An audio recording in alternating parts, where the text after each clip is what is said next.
My name's Anthony Pascariello. I topped Yu-Gi-Oh! Nationals in 2011 and 3 YCSs back-to-back in 2012.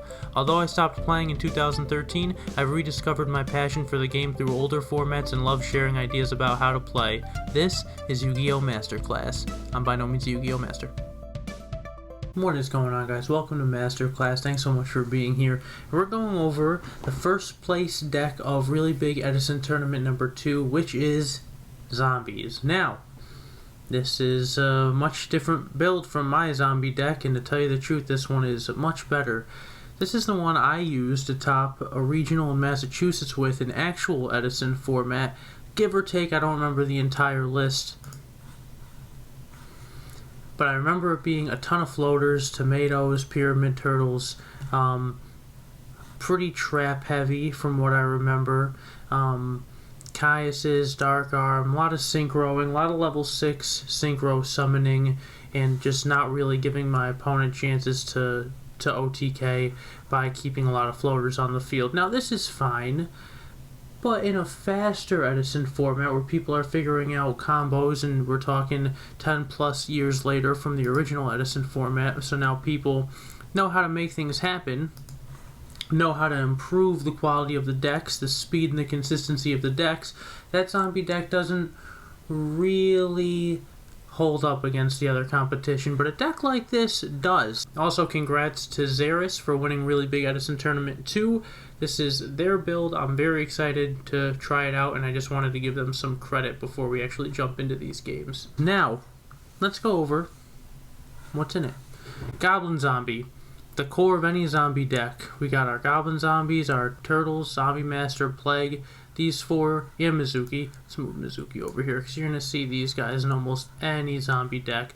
Goblin Zombie. If this card inflicts battle damage to your opponent, send the top card of their deck to the graveyard. That's not a huge deal. The more important effect is if this card is sent from the field to the graveyard, add one zombie monster with 1200 or less defense from your deck to your hand. He can get himself. He can get Plague, he can get Zombie Master. He can't get Pyramid Turtle, but he can get Mizuki, and he can get Reaper. I moved Reaper up here because that's just the zombie line. You gotta have him up here, right? Now, Goblin Zombie is good for two reasons, really. One, because he helps you get the pieces you need for the puzzle.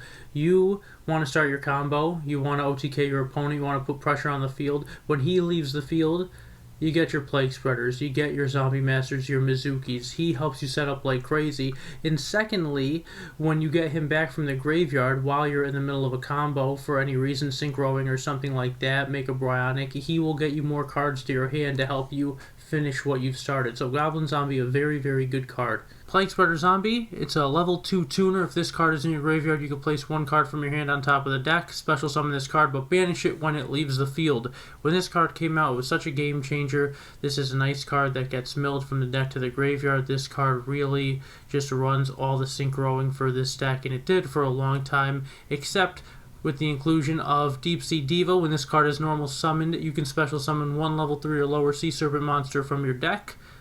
You could just special summon another Diva. This is another level 2 tuner. This is going to pair well with level 4s, that when they leave the field, you can search for a zombie card.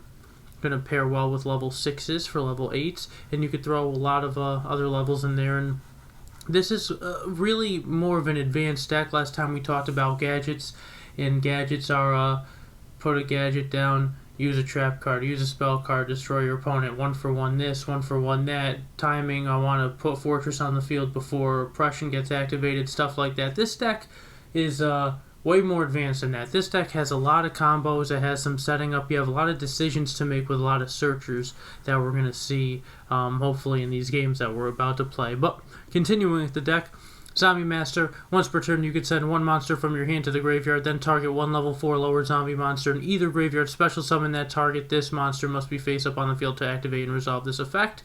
Pitch a monster, special summon a zombie. He can get back just about anything in this deck, zombie-wise. Your go-to targets most of the time are Plague Spreader, I want to say, maybe Goblin Zombies too, really anything, honestly. I shouldn't say that. That's what you're normally going to get. He can get an abundance of things.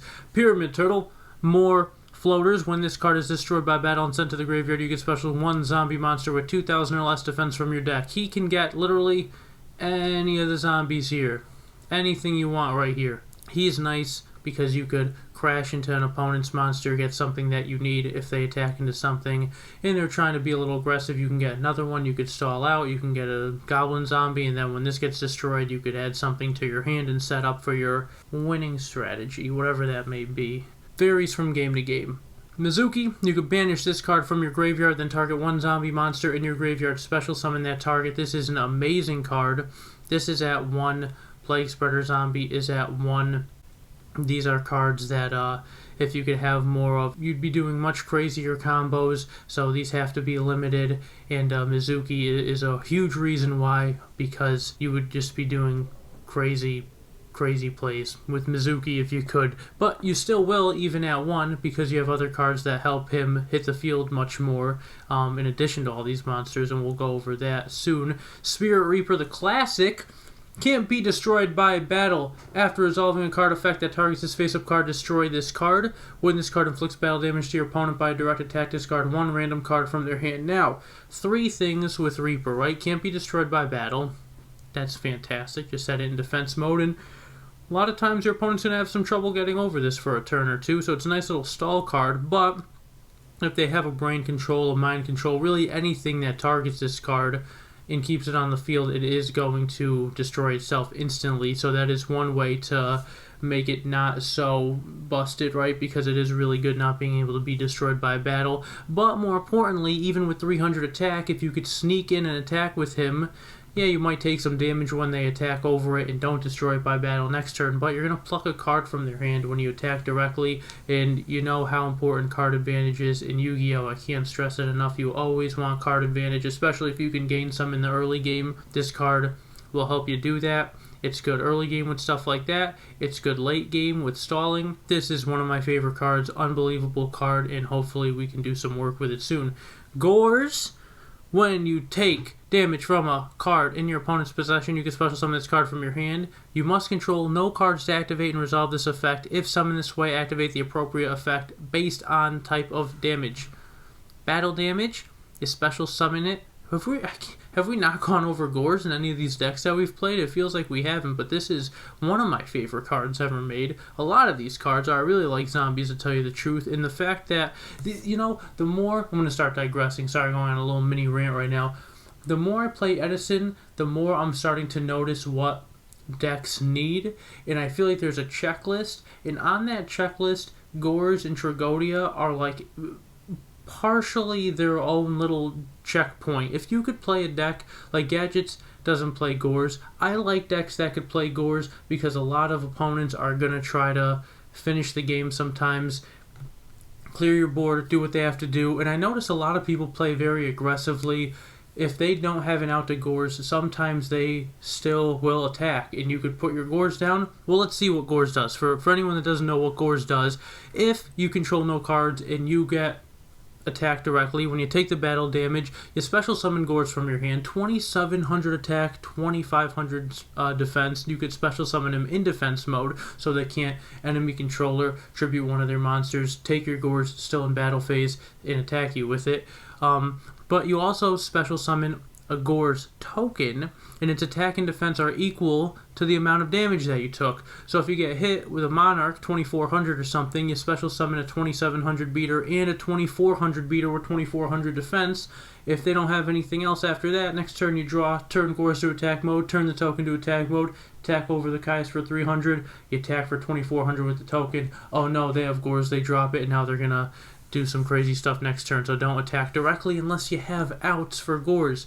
Gores is so game-changing and so good. And with Gores, we have a card called Tragodia. Now, this does a million things, so I'm going to try to get through them as quickly as possible. When you take battle damage, doesn't have to be a direct attack. Oh, also, sorry, Gores has another effect, but we almost never see it. If you take effect damage and you don't control any cards, you can special summon them from your hand and inflict damage to your opponent equal to the amount of damage you took. This scenario happens 1% of the time. So little so that I didn't even think to tell you guys until we got to Tragodia. When you take battle damage, doesn't have to be a direct attack, and you can control other cards. You can special summon this card from your hand. Gain 600 attack and defense for each card in your hand. Once per turn, you could send one monster from your hand to the graveyard, then target one face-up monster your opponent controls with the same level the sent monster had in the hand. Take control of that face-up monster. Once per turn, you could target one monster in your graveyard. This card's level becomes the same as that target's until the end of this turn. Alright, so another multi-effect monster here. When you take battle damage, doesn't have to be direct attack, and you can control cards. You can special summon it from your hand. 600 attack and defense. That's going to be 3,000 attack and defense if you have 5 cards in your hand, and when you draw for your turn, it goes up to 36. Could be less, could be one of those things where you're just about to lose, you only have 1 card in your hand and Tragodia, and you have to put it on the field. But more importantly, and more common as well, is when you drop it when you have just a monster in attack mode, maybe a back row, or maybe just a back row, and your opponent attacks and think they're safe from not having to deal with Gores, and then now they have to deal with Tragodia. And this is going to be very big. And when you draw, you also get the attack and defense boost. So this card can be very big and put a lot of pressure on the field very quickly, but that's not all it does. Let's learn our Tragodia effects. You can send a monster from your hand to the graveyard once per turn. Target a face-up monster your opponent controls with the same level the sent monster had in the hand. So they have a level 4. You send a level 4 from your hand to the graveyard. Target their level 4 monster, and you take it. Not until the end of the turn. You just take it. When Tragodia dies, it's still yours. That is insane. This card has 2 for 2 good effects. And finally, if that wasn't enough, you could target a monster in your graveyard. This card's level becomes the same as that target until the end of this turn. 3 for 3 good effects when you're talking about a very, very synchro-heavy deck. This could become a level 4 by targeting it in the graveyard. Plague Spreader doing a lot of work, Diva doing a lot of work, and this was special summoned on your opponent's turn when they attacked you, right? So, you don't have to waste a summon to bring this out, and you're getting a synchro out. This is really a jack of all trades. I'm spinning up a little bit. This is really a Swiss Army knife kind of monster, and it really takes your opponent by surprise, and I love this card. But I gotta stop babbling because this video is going to be an hour long. Dark Arm Dragon, I think we all know what Daddy does. Can't be normal summoned or set, must be special summoned from your hand by having exactly 3 dark monsters in your graveyard. You could banish 1 dark monster from your graveyard, then target 1 card on the field, destroy that target. One of the best cards ever made, one of the most popular cards ever made. A lot of dark monsters, very easy to control your graveyard in a deck like this. You have 3 darks, you special summon it. That's a special summon that can clear the field potentially. If they bottomless or something, you still get your priority to pop a card. So worst comes to worst, you're still most likely going to go +1 with this, but most of the time you're going to go way more plus than +1 with this. You're going to probably end the game with this card. At least 40% of the time you're going to just end the game when this card hits the field. This card is so good, and if you don't end the game, this card is probably going to have a big involvement in why the game ended, because it just really changes everything. Caius the Shadow Monarch. If this card is tribute summon, target 1 card on the field, banish that target, and if you do, inflict 1,000 damage to your opponent if it is a dark monster. This card will clear the field very nicely, and in a deck where you have so many monsters that stay on the field because of Pyramid Turtle, because of monsters that let you special summon other monsters. Gores get you a token, the token's small, oh, you could sack it for Caius. Pyramid Turtle got you a Goblin Zombie when they attacked it last turn, they left it on the field, oh, you could sack it for Caius, and get a card with Goblin Zombie because it is mandatory. Mandatory effects always have to go off. And this card is a great level 6 addition to the deck, I will say, because it's going to pair nicely with Diva and Plague Spreader, but more importantly, this card is going to do a ton of work by itself. And late game, little pro tip, he is a dark monster, so you can target himself and remove himself from play, and they will take 1,000 damage, and if they're 1,000 or less, you actually will win the game that way. That comes up once in a while, so it's good to know. Chaos Sorcerer. Can't be normal summoned or set, must be first special summoned from your hand by banishing 1 light and 1 dark monster from your graveyard. Once per turn, you can target 1 face-up monster on the field. Banish that target, but this card can't attack the turn you activate this effect.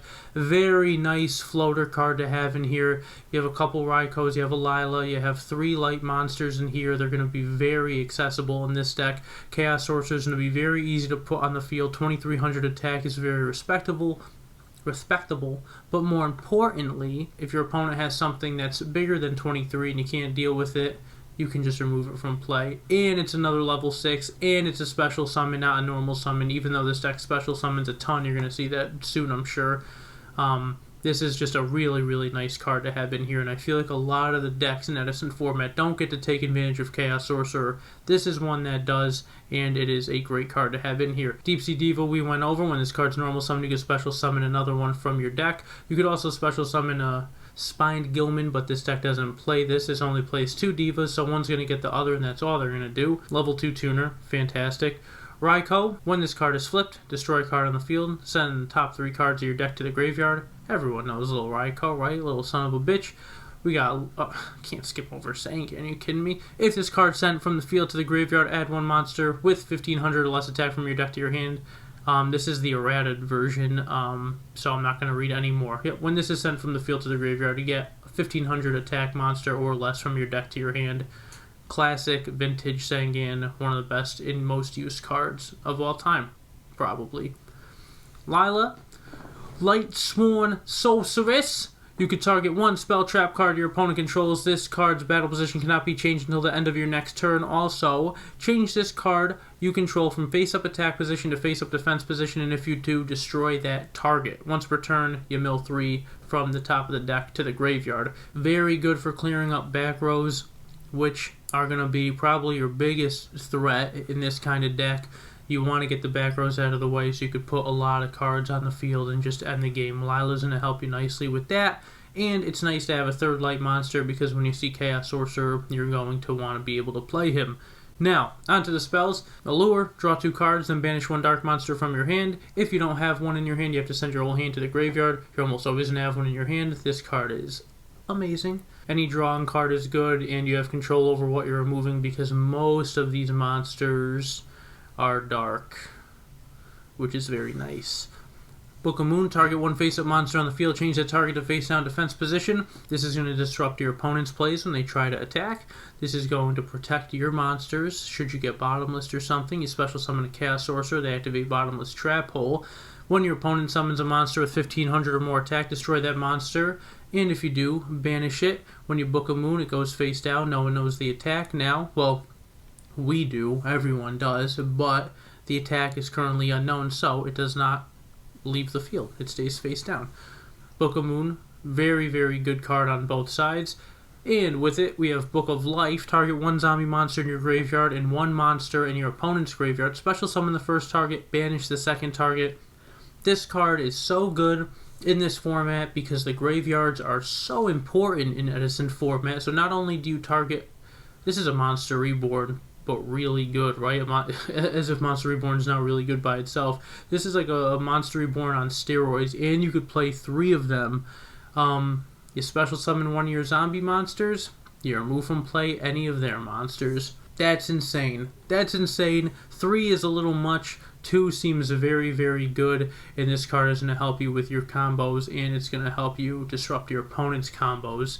Brain Control, this is an errated version. Pay 800 life points, then target 1 face-up monster your opponent controls. Take control of that target until the end phase. That's what you gotta know. Don't read this this boo-boo text over here, the stupid errata text. Brain Control is one of the best cards ever made, and it got banned. Not sure if it's still banned to this day, but you pay 100 life points to take a face-up monster. They try to do it to you. Boom, Book of Moon, now it's face down.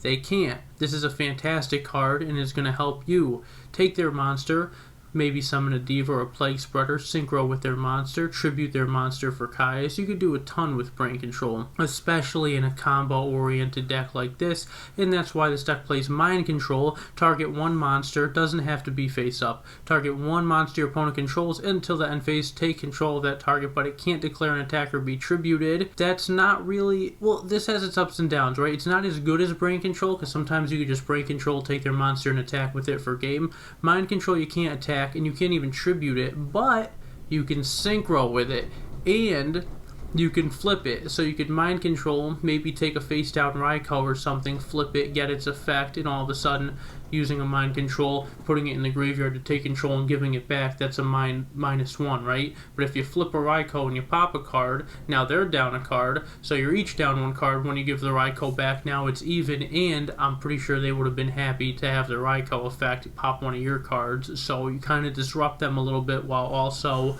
going nice 1 for 1. This is a very good card in this deck. Burial is a very good card in this deck. Target up to 3 banished monsters or turn them to the graveyard. Mizuki banishes itself to special summon a zombie type monster from your graveyard. Plague Spreader Zombie, by its own effect, banishes itself. This will help you reuse those monsters, which is fantastic because these are 2 nice hearts in this deck. They really run this deck's combos, and this deck has a lot of combos that I'm excited to use. Heavy Storm, we know what it does. MST, we know what it does. Back row destruction, destroy all spell and trap cards on the field. Target 1 on the field, destroy it. Charge of the Light Brigade.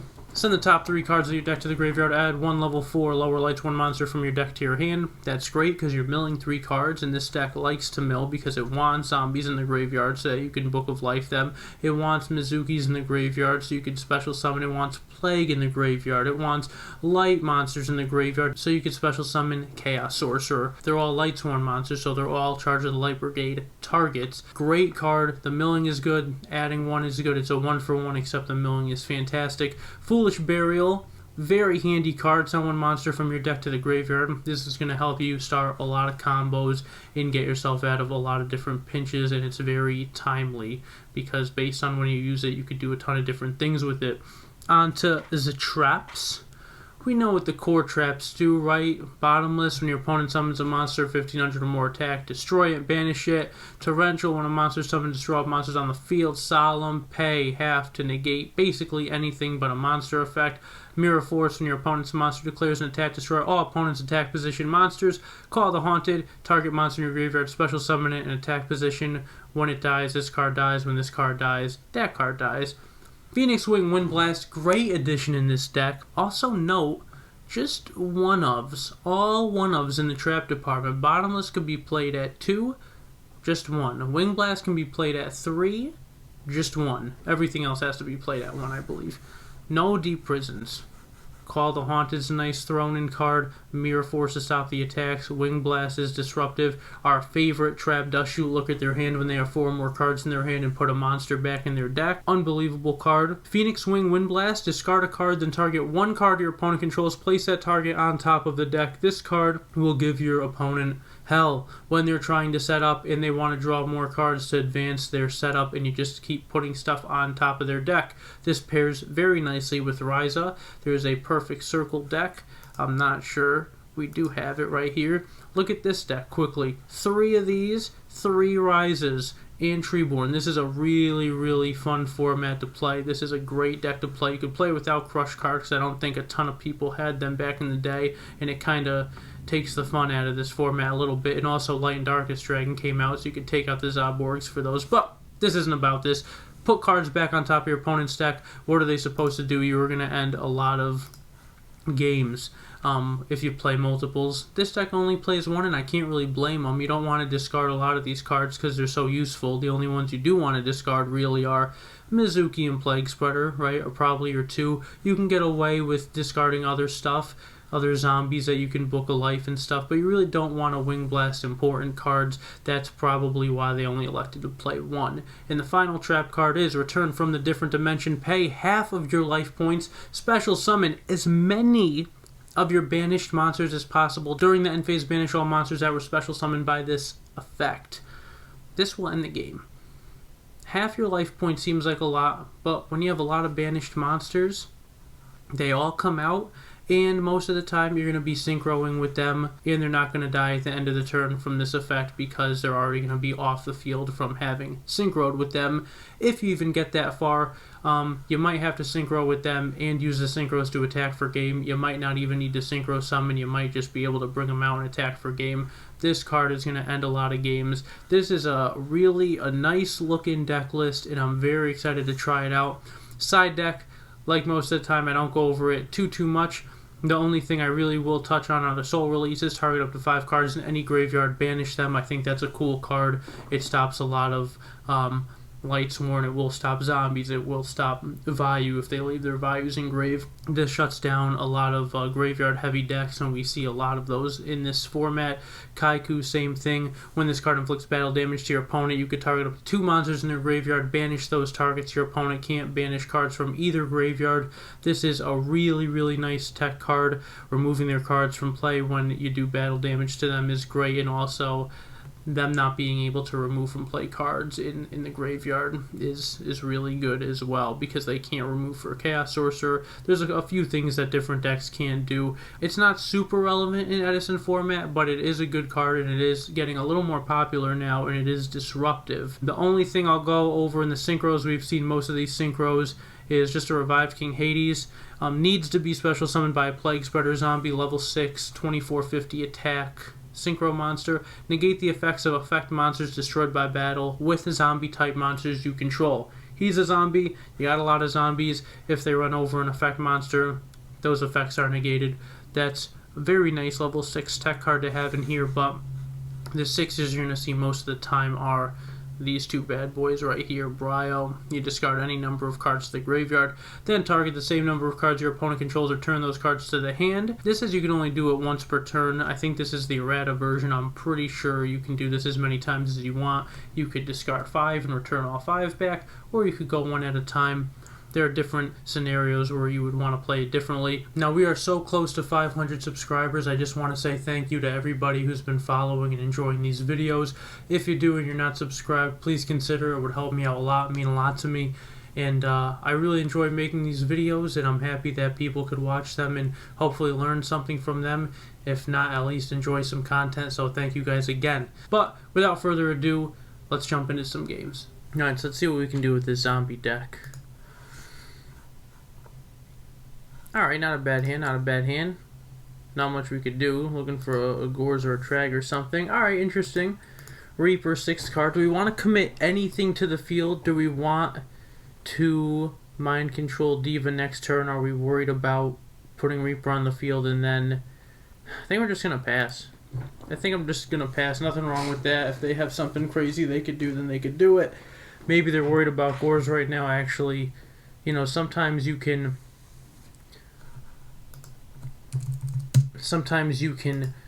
turn 1, pass, not do anything, and make them think that you have Gores. It's really easy to make that bluff like the opposite way, right? You set 1 back row, like an MST. They have a back row, they attack you, MST, pop the back row, and the damage comes through. You don't have any cards on the field. And then you drop Gores. Now I'm doing the opposite. I don't have Gores, but I'm still passing like I do have something I could do.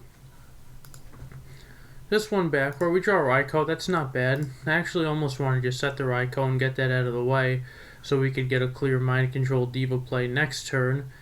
Yeah, if we summon Diva and that's a Gemini Spark, we're in a little bit of trouble, so I think we're fine just to set the Raioh. I think we're just going to set the Raioh. Could be a Phoenix Wing Wind Blast.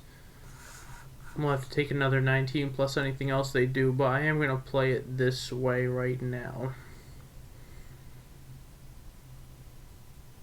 Okay, Strato Summon is good.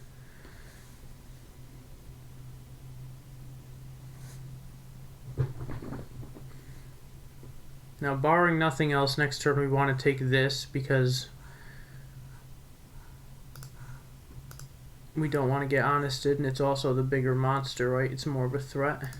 So they let the Compulse go. They can't chain it in battle phase. Turtle, Trag, MST. So they had a Compulse.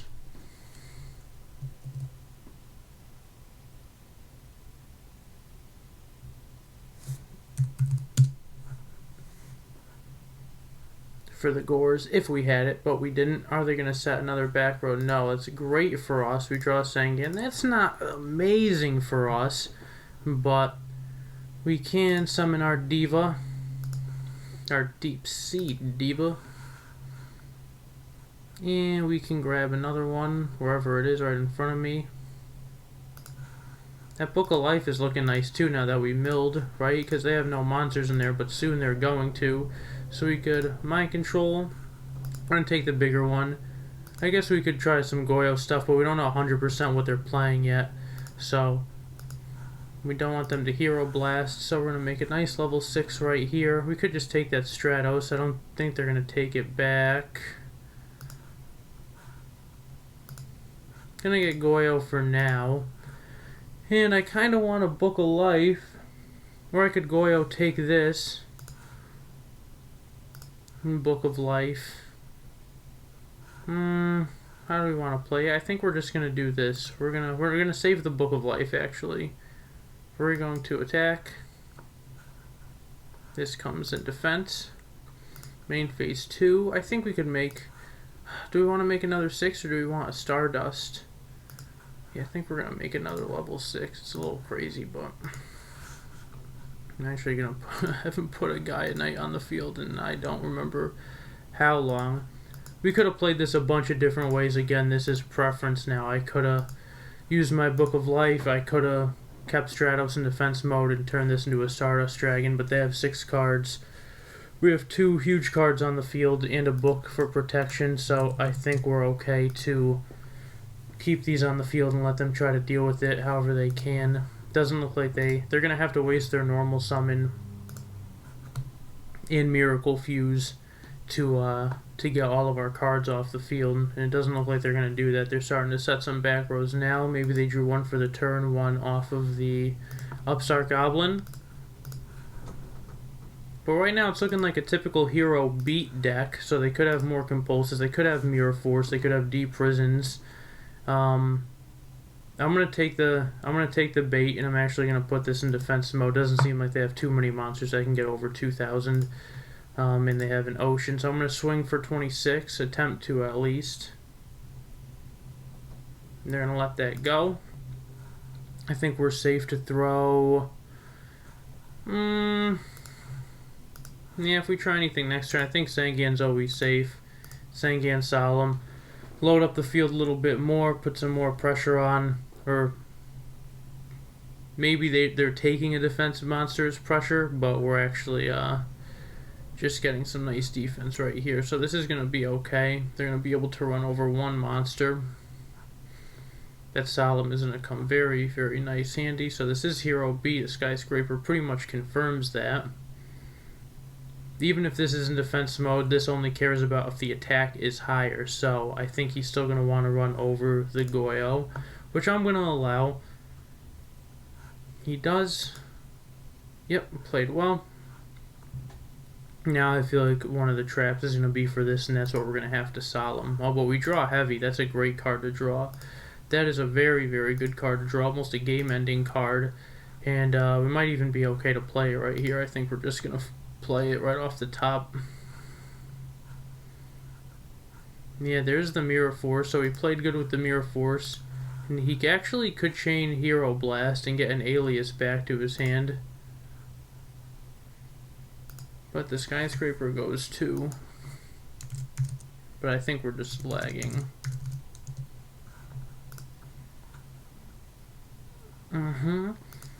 Yeah, he could have chained that Hero Blast right there. He doesn't have to destroy one of my cards. It's good to know. He could have got that Alias back. Let me think now. He's at 44. We could Book of Life, our Pyramid Turtle, do some stuff with Sangan. I think that's a pretty good play. I think we're going to do this. We're going to try to get that last card out of his hand. So we're going to normal summon Reaper. We're going to go attack for 1100 over the Ocean.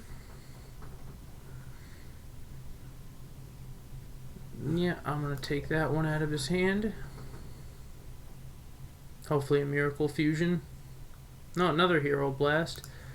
Main phase 2. Now we want to not get Miracle Fusioned, even if it is Hero Beat. So I'm going to get that one water monster out of there. So that really shuts that down. And I'm going to put Turtle in defense. So I don't know what I'm talking about. We can't synchro with that in phase. I guess I could have did that first with Turtle and then rammed and got Plague Spreader and all that stuff. But yeah, maybe we actually could have played that. No, we normal summoned Reaper, Book of Life, remove Alias, get Pyramid Turtle, Ram, we take 3. We get Plague. Yeah, we could have played that a little bit better. We could have got Plague Spreader and then attack, and then with the Reaper in the Sangan in the Plague Spreader made a level 8 and had Stardust Dragon on the field as well with the Gaia Knight. So we could have played that a little bit better. Alright, here we're playing Hero Beats. Alright, it's gonna be it. It's gonna be it. The sweetest Judgment Dragon sleeves. Wow. Those are pretty sick.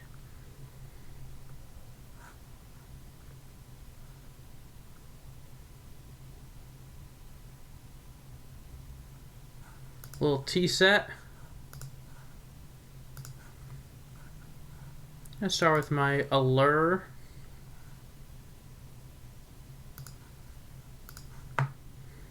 Okay, pretty good cards, pretty good cards. Gonna get rid of Zombie Master in this situation. Now, what is this, right? That's the question. I really don't want to get Raioh myself. I almost want to summon Turtle and attack. I almost want to do nothing. I think we're going to do nothing.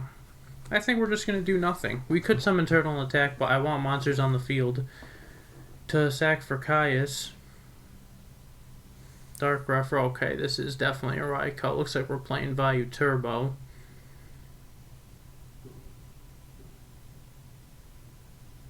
No problem, no problem. Now I've noticed this out of like almost every Value Turbo player. They play super aggressively. The second they have an opportunity to put them in the graveyard, they do.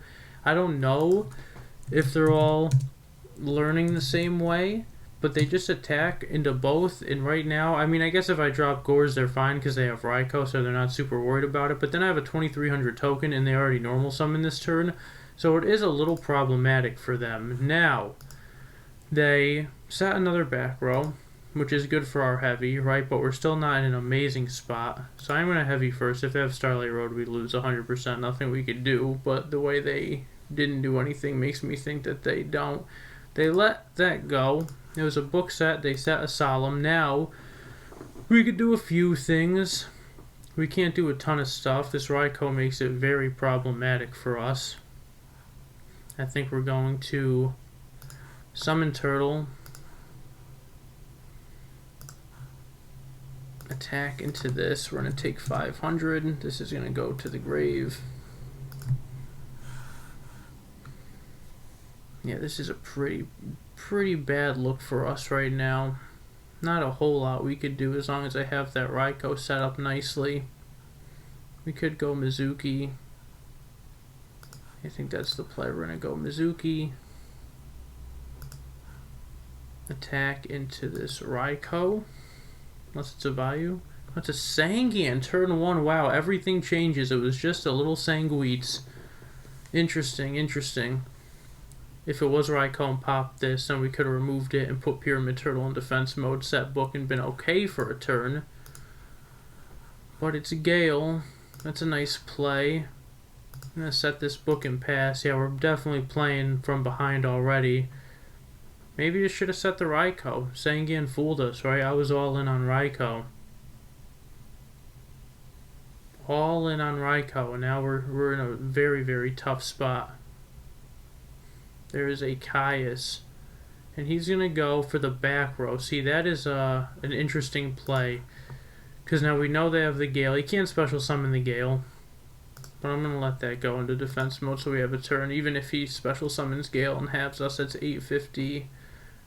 Oh, that's definitely game. Alright, Brain Control 2 is game. Alright, so we didn't open too hot there, and they put the pressure on nice and early. And note, they didn't have a Raioh set, but they still attacked into Gores with a Book of Moon set and Solemn Judgment. And they had Brain Control that they could do nothing with, and a Sanguine Book Solemn. So I'm pretty sure Gores right there would have absolutely slaughtered them. But it seems like a lot of people in this format play pretty aggressively. They play aggressively the second those cards go in the graveyard too, but I'm still going to put these Soul Releases and these Kaikus in. Actually, I'm going to put 2 Soul Release and a Crow, I think. Or 1 and 2. Maybe 1 and 2, right? We're worried about the values. Wing Blast at 1 is still good. Mind Control seems great. Bottomless seems great. I'm going to take out this Wing Blast. I'm going to take out Zombie Master.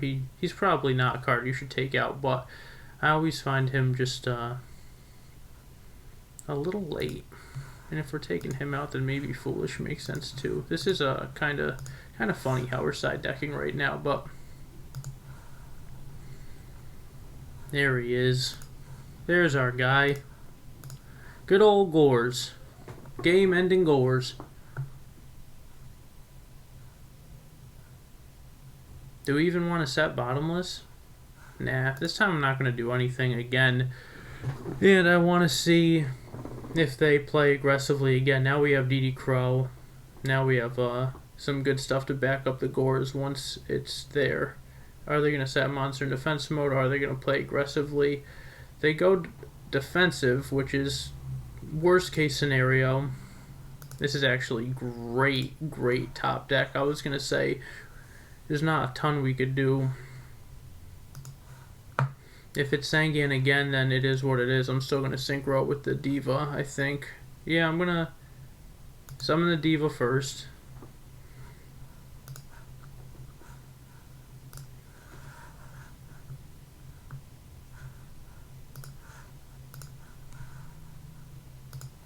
Wow, that's an insane card to draw. That's a Raioh. That's just unbelievable. It won't show me what it is. It is a Raioh. Wow, that's great. If it's a value, then that's completely minus. And a Mirror Force. And we're getting a nice mill off with this Book of Life in our hand. We're going to hit another Raioh. So we're going to make a level 4.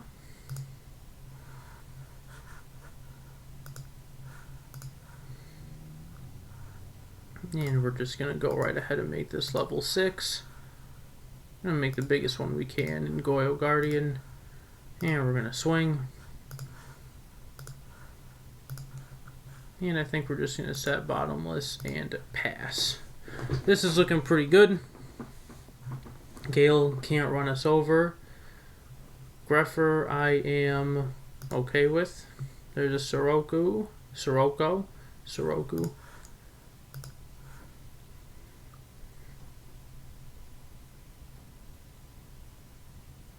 Now I have this DD Crow, but I'm not it depends. He might put a Plague in there and try to get us off the field. If he puts Plague in there, I think when he stacks a card, we DD Crow. If he goes to value, I think we can hold, because we have the Bottomless, we have protection. Yeah, he's just going to set a back row and pass. Good burial for us. We don't have a book. But no reason not to attack. Plenty of good cards. Yep. Thank you for doing all that. Appreciate that.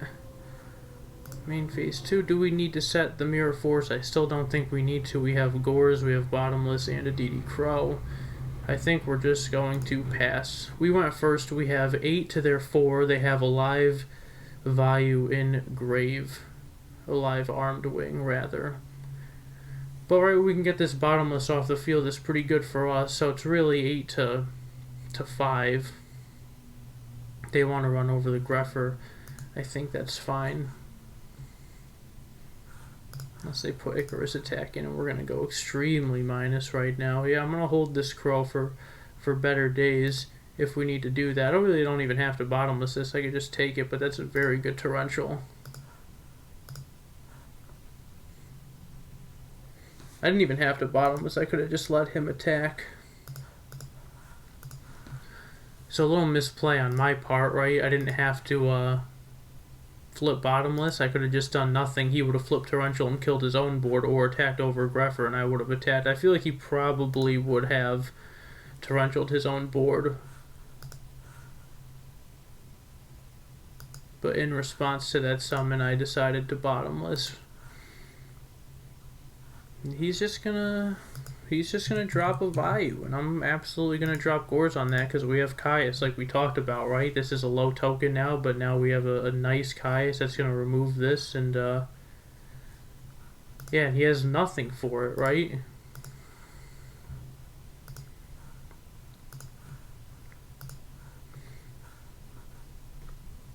Yeah, that's just some. See how Gores can just end the game like that? That's all it takes. You have to play Gores very specifically. That's stupid to say. You don't play Gores. You have to play around Gores very specifically. You don't have to play it very specifically. So see, I played like a little,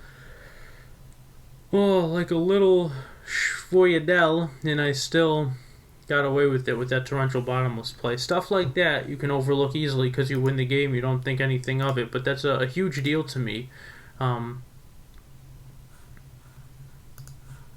kind of kicking myself for that, even though it's not the end of the world. We had such an advantage, but stuff like that you have to take into consideration. These are things we have to take into consideration always, guys. Alright, so not a bad hand. We got the Crow that I like. We got some good protection. And then just a Trooper. Just a Trooper. Book, Raioh, Charge. That's great. One back row, that's great. Raioh is good for us. If they have Caius, that's bad. So I don't want to set Raioh, because if they summon attack, I pop the back row, that's fine. But I don't want to get Caius, so I think I'm just going to start with a Pyramid Turtle. And I'm going to attack and give them that card unless they want to deprison. I don't think they want to. They want to draw cards. Just going to set my bottomless and pass. We're going to hold our book. We're not going to over-commit to the field. I feel like they're going to summon a Greffer or something. Nope, monster in defense mode, another back row. We draw a Dark Arm. That's interesting. I feel like this is Raioh perhaps, but we got to find out the hard way. Nope, just Vayu, setting it up old-fashioned way. And I don't want to field commit too much still, but I'm going to. We have the Crow in our hand, and they're field committing too, so if they want a heavy 2 for 2, they could do that. Interesting. Third back row. Looks like their hand's not very good. We could try to make some stabs at what we think they have, but I'm just going to attack for 12 right now. And I'm going to... I really don't want Raioh to go into Torrential, and if I hit one of these, if I hit this and it's Torrential, then we lose 2 cards to 1, right? If I hit, it's a 33% chance, you know, they might not even have a Torrential set. But in my head they do, and there's a 33% chance that I hit it. There's the Greffer, and I'm going to say that's fine. He's going to send a value from his hand to the graveyard.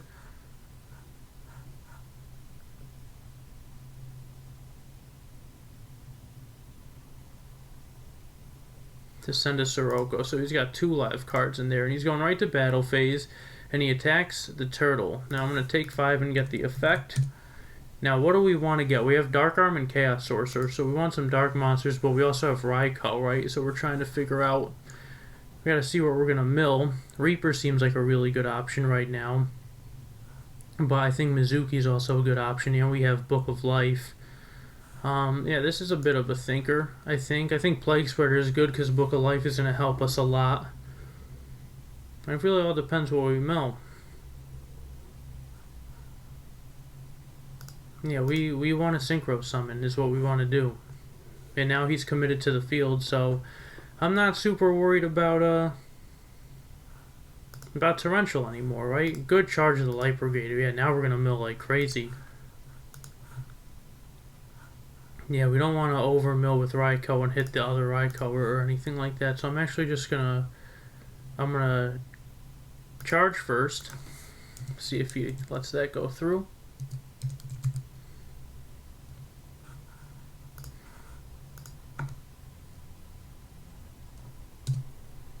No, we hit a Mizuki, that's great. Mizuki is great. Now we have... I think Lila's a good play. Now we're going to have a Dark and a Light in the graveyard. Raiko's pretty good too. We're going to Book of Life too. Oh, this is pretty good now. Let's grab Lila. I think Raioh, I think either one is a good play if I'm being completely honest.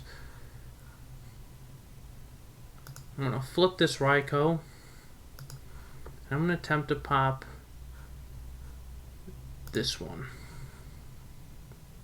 That's the newest one. Ooh, good trap, Dust Shoot. Interesting trap dust shoot to hit. He let me charge, he let me add the card, and then he still trap dust shooted. Now he gets to see how broken my hand really is with a DD Crow and a Book of Life. And a Chaos Sorcerer and a Dark Arm. And I'm popping cards on the field.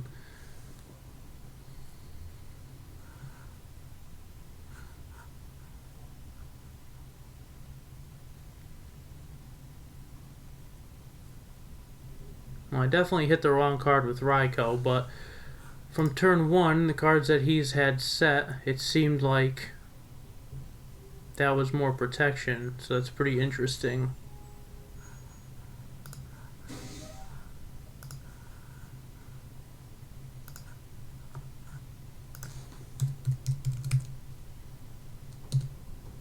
Torrential Solemn Return. Wow, all traps. And still no darks. And I think we should Book of Life right here, right? Yeah, first things first, we're gonna Book of Life.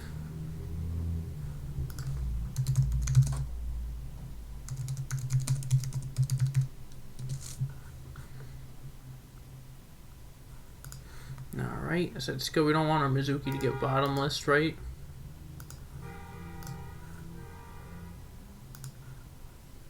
That's not nice. Alright.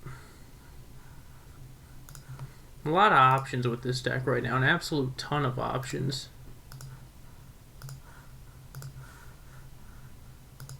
Stardust always safe, right? Stardust seems very, very safe. We have not normal summoned yet. I think that's what we're going to do with old Lila right here.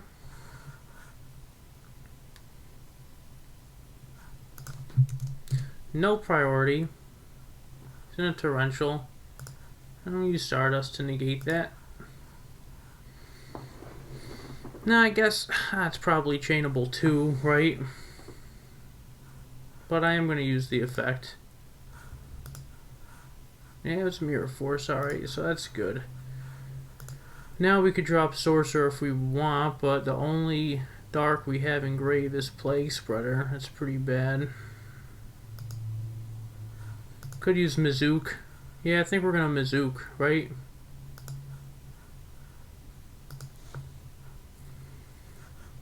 I can actually get back Turtle and do some other plays now too, but I do want to mill. Yeah, let's, do we want to leave that on the field? Actually, they just have one 2300 beater coming and we have protection with Stardust. Do we want to leave this on the field? I could make a Goyo and take it. And then use the effect next turn, but I want more. No, we're going to mill Dark Monsters. We're going to mill Dark Monsters. But we're not going to mill Dark Monsters because we're putting our Light Monster in the graveyard. We're stupid. A lot of things could go wrong with this. You got to think everything out very diligently. But all I know is that we cleared their back row successfully. Even if I am getting a little confused. We're not going to mill. We only have one dark, but I think that's okay. Because we have good protection and a Stardust Dragon, the darks will come.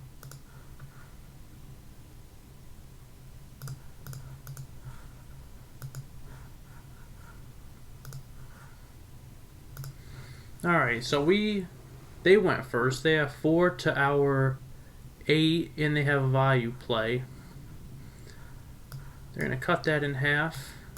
That's fine. Now it's once per turn, so I can actually book my own Stardust.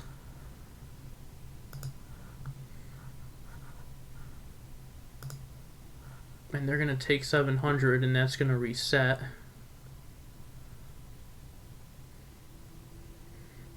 They use their Gale effect, so now Stardust comes right back face up, so they can't do anything, and that's actually the game.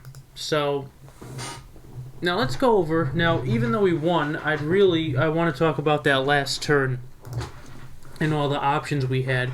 If we leave their Greffer on the field, it doesn't do a whole lot, right? I mean, what are they going to overextend with? They summon Gale, we have Stardust Dragon in attack mode, and we still have Book and Bottomless. So if they want to bring Armed Wing out, we can Bottomless it. If they want to Gale, try to attack, Book of Moon is going to do the same thing realistically, unless if they want to half it and then Synchro into something and then try to attack, which seems like a little bit of an overextension. But if we leave Lila on the field with Pyramid Turtle, maybe they're just going to attack Lila that's in defense mode with Greffer and pass. Maybe they leave Turtle on the field. I don't really want to leave it in their hands. And if we're going to mill 3, I mean,